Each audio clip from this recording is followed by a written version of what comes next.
Bismillahir Rahmanir Rahim. Alhamdulillah. Wassalatu wassalamu ala sayyidina Rasulillahi Muhammad ibn Abdullah sallallahu alayhi wa ala alihi wa sahbihi wasallam.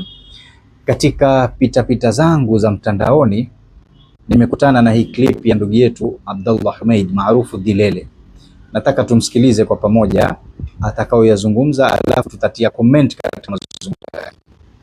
Alwasilatu shafi'iyya waitaiva sio Allahu ya Allahu ya Allahu ya hii yaingia hapa zilizozuliwa.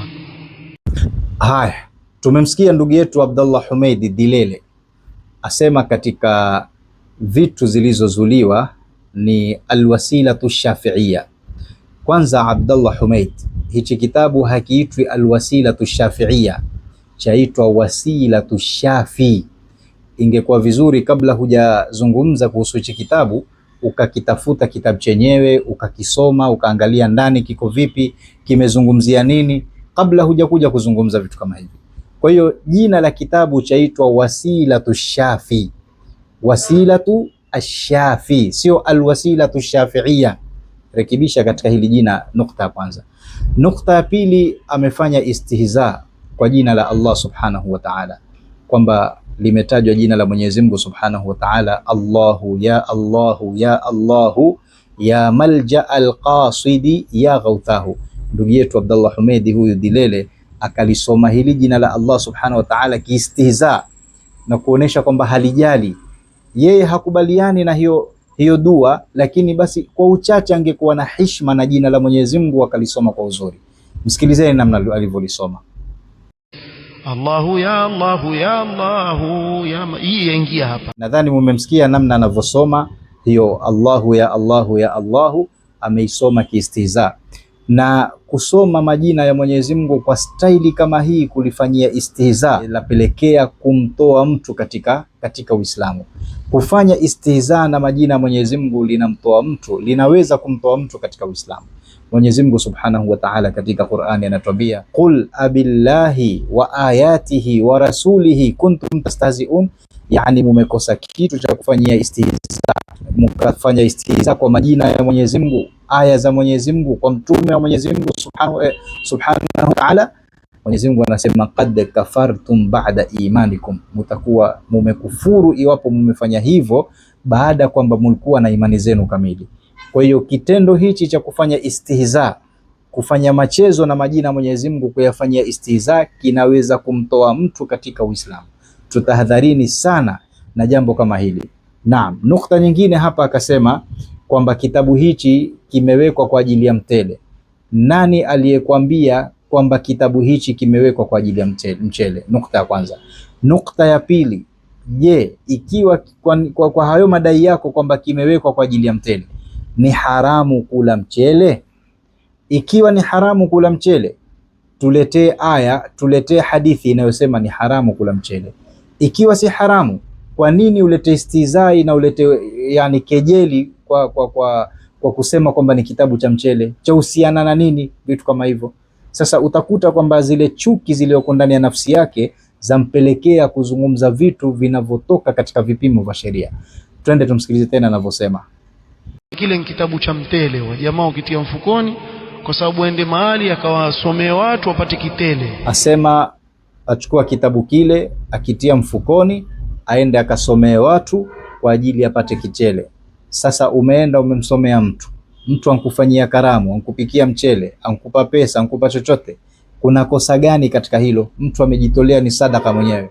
Ama wataka kuzuia watu wasitoe sadaka, useme kwamba kutoa sadaka ni bid'a pia, kama ulivyodai kwamba hizi ni katika zilizozuliwa. Yani mwanzo wa mazungumzo yake akazungumza kwamba yani hizi ni katika vitu vilivyozuliwa, kama alwasilatu shafi'iyya waitaiva sio Allahu ya Allahu ya Allahu ya hii yaingia hapa zilizozuliwa. Yani kusema Allahu ya Allahu ya Allahu ni katika vitu vilivyozuliwa. Mwenyezi Mungu ndani ya Qur'ani atuambia walillahil asmaul husna, Mwenyezi Mungu ana majina mazuri zaidi, fad'uuhu biha, muombeni kupitia majina hayo.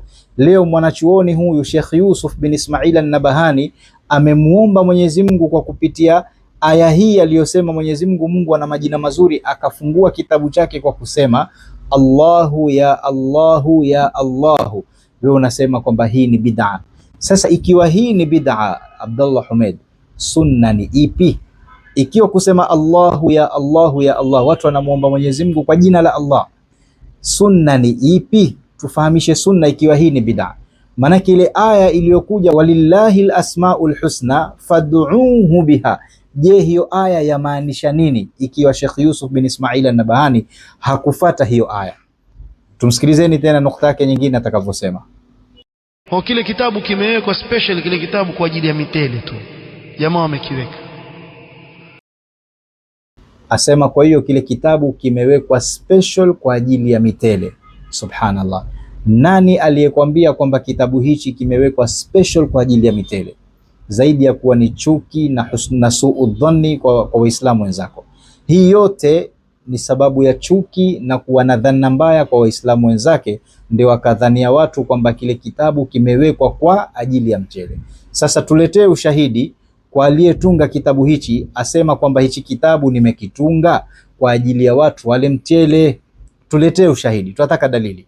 Ukishindwa kuleta ushahidi huo, basi umemsingizia na umesingizia wote wanaosoma kitabu kama hichi, na kesho siku ya Kiyama utaenda kujibu maswali kusingizia watu tuhuma kama hizi. Je, mwenye kitabu aliyeandika alisema hayo maneno ama umemzushia?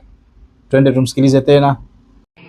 Ndani yake kuna mambo ambayo hii hafai, hii hafaa kusema hivi. Kwa nini uingie huko?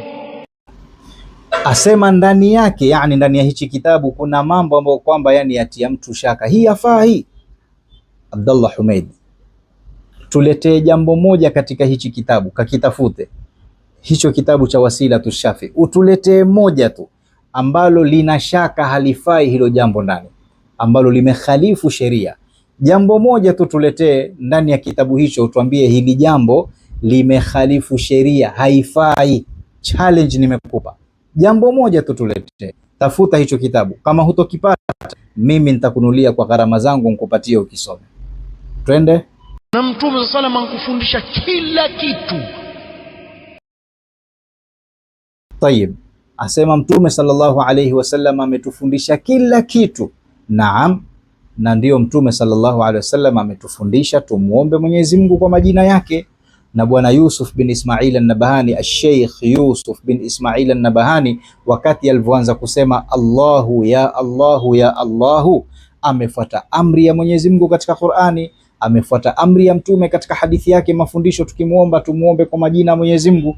Sasa lipi ambalo kwamba ni la makosa mpaka ukarekodi hii clip kwamba wewe wataka kukataza watu wasisome hii dua, wasimuombe Mwenyezi Mungu kwa majina yake? Lipi la makosa? Challenge nimekupa, utuletee jambo la makosa lilioko ndani ya hichi kitabu. Ama kama ni chuki zako, una hasad zako, hizo kaa nazo mwenyewe, lakini kama wataka haki, tuletee sasa ushahidi, tuambie hili jambo ndani ya kitabu limekhalifu sheria, jambo hili halifai. Aya imekataza yasema hivi, Mtume katika hadithi amekataza amesema hivi. Tuletee ushahidi, sio zungumze maneno kwa maoni yako wewe. Watu hawataki maoni yako, wataka hujja katika Qur'an, wataka hujja katika hadithi za Mtume sallallahu alayhi wasallam. Kwa hiyo ndugu yangu Abdullah Humeid, nimekupa fursa hii, tutafutie hayo mambo uliyosema kwamba yana shaka, yani hayafai, yamekhalifu sheria ndani ya kitabu hichi, utuletee. Tujitahidini ndugu Waislamu, tusiwe wepesi wa kuokota fikra kama hizi za kuwekwa kando na Mwenyezi Mungu Subhanahu wa Ta'ala. Tunamwomba Mwenyezi Mungu Subhanahu wa Ta'ala tujalie minal ladhina yastami'una alqawla fayattabi'una ahsana. Wassalamu alaykum wa rahmatullahi wa barakatuh.